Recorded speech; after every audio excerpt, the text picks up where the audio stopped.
Ya komedi ya. RAM'in altında şu an silikon var görüyorum. Hatta işlemcinin etrafı da silikonlu. Cihazımız Samsung S22 Ultra. Cihaza işlemci tamiri yapılmış ama açılmadığı söylenmiş. Evet, flux kalıntılarını görüyorsun sağa solda. Burada sararmış zaten metal.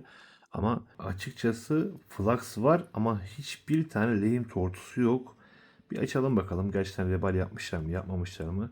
En azından cihazı açabilirsek veri kurtarma yapacağız. Ya komedi ya. RAM'in altında şu an silikon var görüyorum. Hatta işlemcinin etrafı da silikonlu. Adamlar flux sıkmış, silikonla entegreyi sallamaya çalışmış. Vebal falan yapıldığı yok, şimdi sökeceğiz.